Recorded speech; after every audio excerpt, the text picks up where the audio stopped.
कराने का प्लान बना रखा है, लगे रहते हैं रात दिन। उसके अलावा जब अलग से टार्चर किए जाते हैं तो उनका मन कुंठित हो जाता है, उनका साहस कमजोर हो जाता है। वो जो करना चाहते हैं उस दिशा में भूल करके वो केवल अपनी समस्याओं से उलझ जाते हैं। इसलिए इसका भी इलाज करने की आवश्यकता है।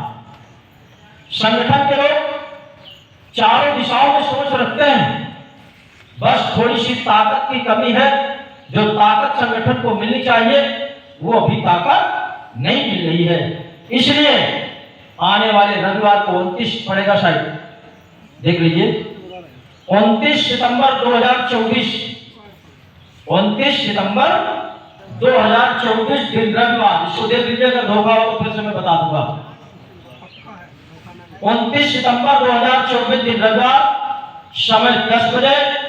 प्रत्येक कार्यकर्ता को, प्रत्येक निवेशक को यहाँ उपस्थित होना है और उसमें से आप सबको बताना है कि अपना अपना भुगतान का रिकॉर्ड जरूर लेकर के आएंगे और यहाँ रजिस्टर रखा हुआ है। उस रजिस्टर में कार्यक्रम के बाद अपना एंट्री कराएंगे ताकि आपका समय भुगतान का बिल्कुल करीब आता जा रहा है। कोई भी सरकार का जिम्मेदार व्यक्ति या कोई भी जिम्मेदार अधिकारी हमारे बीच में आकर के हमसे पूछ रहे कि आपके ठगी पीड़ितों का कितना भुगतान है, तो हम लोग उनको लगभग बता सकें कि हमारे फतेहपुर जनपद का लगभग इतना भुगतान है। इसलिए ये एंट्री होना बहुत ही आवश्यक है।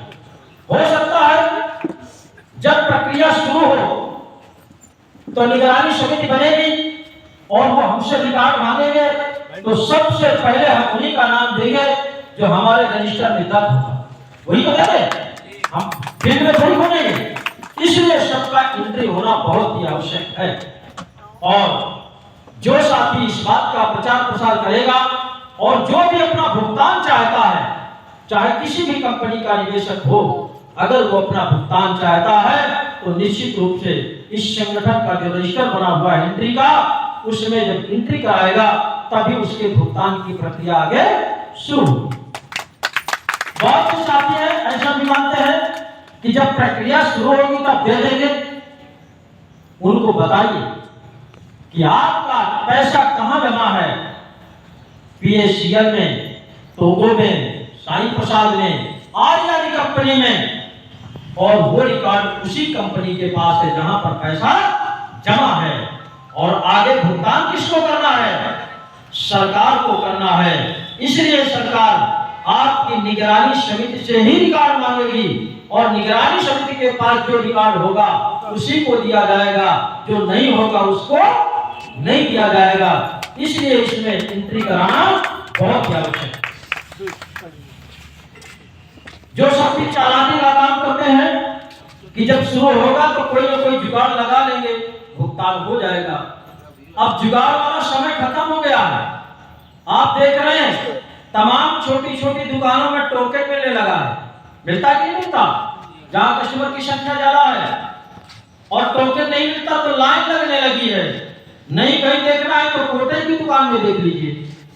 कोटा की दुकान में क्या होता है? लाइन लगती है, सीरियल से देते हैं और कोई आगे पीछे हो गया तो फिर देखो कितना बड़ा झगड़ा।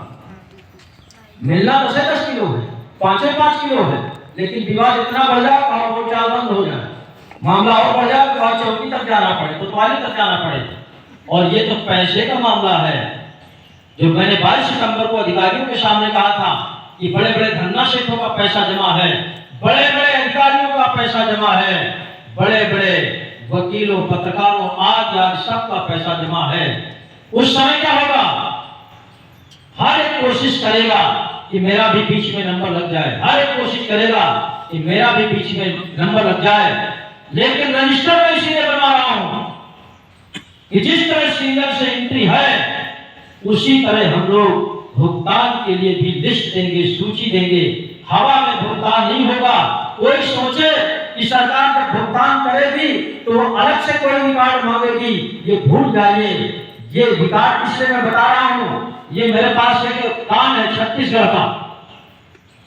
छत्तीसगढ़ सरकार ने कुछ कंपनियों का भुगतान किया है, वो रिकॉर्ड में है। और वहां पर जब विधानसभा का चुनाव हुआ था तो आदरणीय हमारे देश के प्रधानमंत्री महोदय ने अपने मुखारबिंदों से कहा था, उनकी जो घोषणा थी, घोषणा पत्र था, उसमें 21वें नंबर पर उनका पॉइंट था कि चिटफंड कंपनियों का भुगतान हम 5 साल के अंतर्गत कर देंगे। घोषणा पत्र में था, कोई भी उठा करके आप देखे रिकॉर्ड में।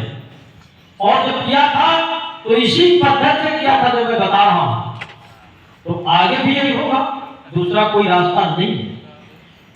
इसलिए नहीं है, देश में 3 लाख कंपनियों को मोदी जी ने बंद किया है। कितने? 3 लाख। इसका वीडियो भी मैंने सुनाया है आपको। लेकिन इसके अलावा भी तमाम कंपनियां हैं जो उनकी नजर में नहीं थी, चुप्पी चुप्पा काम कर रहे थे, केवल रजिस्ट्रेशन से काम कर रहे थे, कोई लाइसेंस नहीं था, कोई परमिशन नहीं था। इस तरह की भी जितनी प्रधानमंत्री ने बंद किया है, उससे कम और नहीं होगी जो उनकी नजर में नहीं थी। लगभग 3 लाख कंपनियां और हैं, वो भी अपना अपना कागज लिए चुपचाप बैठे रहते हैं।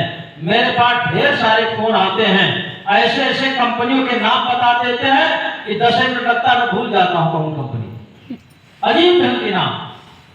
तो इस देश में कंपनियों की कमी नहीं थी। अगर 2019 में ये कानून न बन जाता, इस कानून के अंतर्गत कंपनियों पर फाउंडेशन न लगता, तो मुझे लगता था कि 3 लाख नहीं, 2-4 साल के अंदर 10 करोड़ कंपनी बन जाती, 10 करोड़। तब और मुसीबत होती, और न ढूंढे मिलता कि ये कंपनी का रजिस्ट्रेशन कहां है। ऐसी भरमार थी। लेकिन सरकार की एक नाकामी और है, व्हाट्सएप 2019 बना करके उसके अंतर्गत जो 2019 में 3 लाख कंपनियों पर बैन लगाया, ये तो ठीक है, मानते हैं कानून बना करके आपने किया, उद्देश्य था कि पब्लिक ना ठगी जाए। लेकिन क्या पब्लिक का ठगना बंद है? सरकार ने जहां से लाइसेंस जारी होता है, उस ऑफिस का और चौड़ीकरण करा दिया है, उस दफ्तर को और बड़ा कर दिया है। जहां 10 कर्मचारी बैठते थे, वहां 100 कर्मचारी बैठ रहे हैं। और नई कंपनियों का रजिस्ट्रेशन देना फिर से शुरू कर दिया है। और वो फिर कागज लेकर के हमारे आपके बीच में आकर के मजबूती का कागज दिखाते हैं, सरकारी कागज दिखाते हैं, सरकार से लाइसेंस प्राप्त का कागज दिखा करके, और फिर से भोली भाली जनता को ठगने का काम शुरू कर दिया है। ये सरकार की नाकामी है, दोहरी नीति है। जिस तरह से पहले सरकारों के संरक्षण में कंपनियों ने जनता को ठगा है, वही पद्धति आज फिर शुरू है। सरकार के संरक्षण में आज फिर कंपनी बन रही है, सरकार के संरक्षण में देश की जनता फिर ठगी जा रही है। वो सिलसिला बंद नहीं है। इसीलिए संगठन ने ठाना है, इसीलिए संगठन ने ठाना है कि पहले नंबर पर देश के प्रत्येक निवेशक का भुगतान कराना है और ठगों को फांसी पर पहुंचाना है, ताकि हमारा भारतवर्ष ठग मुक्त बेईमान रहित राष्ट्र के रूप में स्थापित हो सके। और जब यह हो जाएगा तो फिर देश में कोई भी जनता ठगी का शिकार नहीं होगी। देश में पहला संगठन है, इकलौता संगठन है जो ठग मुक्त बेईमान रहित राष्ट्र के रूप में इस प्यारे हिंदुस्तान को देखना चाहता हूं।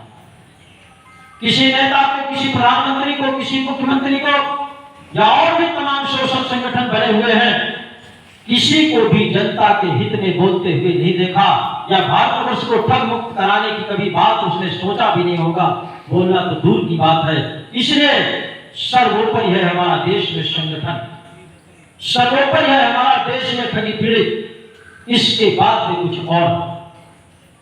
आप सबको मैं बहुत बहुत धन्यवाद देता हूं। और आने वाले 29 सितंबर 2024 को भारी भरकम संख्या के साथ आप सब लोग 10 बजे उपस्थित हो जाएं और जिले के अधिकारियों का बुद्धि शुद्धि वाला हवन करते हुए जिला अधिकारियों को बुलाने का काम करते हैं और अपनी सारी समस्याओं से उनको अवगत करा करके उन समस्याओं से निजात पाएंगे।